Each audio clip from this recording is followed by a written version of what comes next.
All right, guys, so let's get into this super easy Biscoff Cheesecake Squares. The first thing we're gonna do is get some Biscoff cookies. I already opened them up because I had to count them.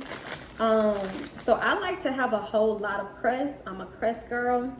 So I don't know how many I'm gonna put right now. I'm gonna measure it out, eyeball it, but the full amount of cookies will be in the, the description. Get my blender, and then I'm gonna go ahead and mix these cookies up.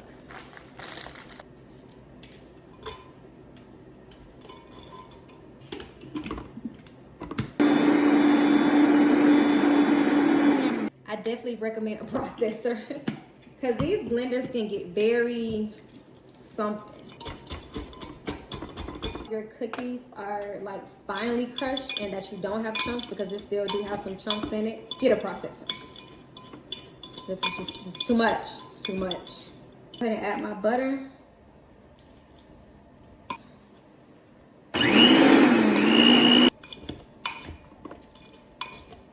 I'll pour it in here.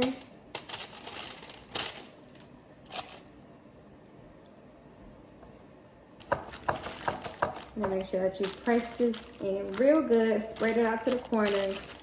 And it'd be best if you did get like a cup or something, the back of a measuring cup or something. I just like to mold mine out first. I want to make sure that I have like a good amount of crust on each side. All right, so this will work. This is what it looks like for the refrigerator. Gonna put it in the refrigerator while you work on your filling. So, all right, so next we're gonna work on our filling, which we're gonna use 2 packets of cream cheese that's been softened.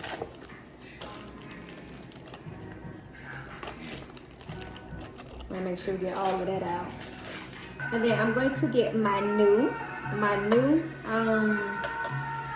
beautiful hand mixer. My mommy bought me this. Thank you, mommy. But I love this blender. It's so quiet. So yeah, we're gonna blend this up. Well, I thought we wasn't plugged in. Make sure it's plugged in, okay?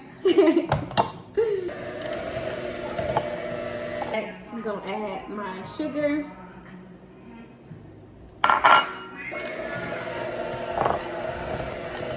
My powdered sugar.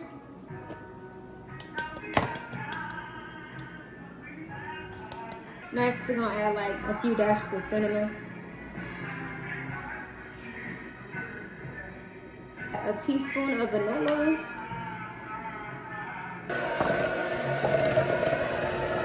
Next, we're gonna add some Biscoff butter. I'm using a half a cup.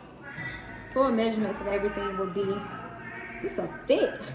Full measurements will be in the description, the comments, whatever. Make sure you scrape the sides. Heavy cream.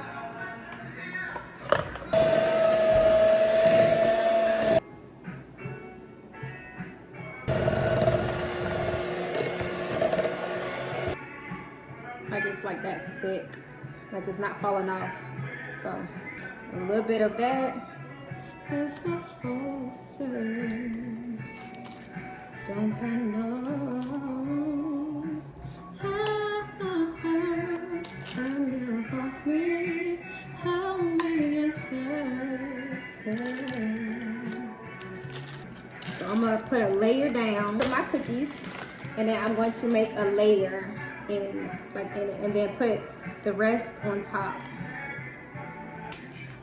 Put 1/2 of it like in that corner piece over there. Then I'm gonna take the rest of my cheesecake and put it on top. So spread that.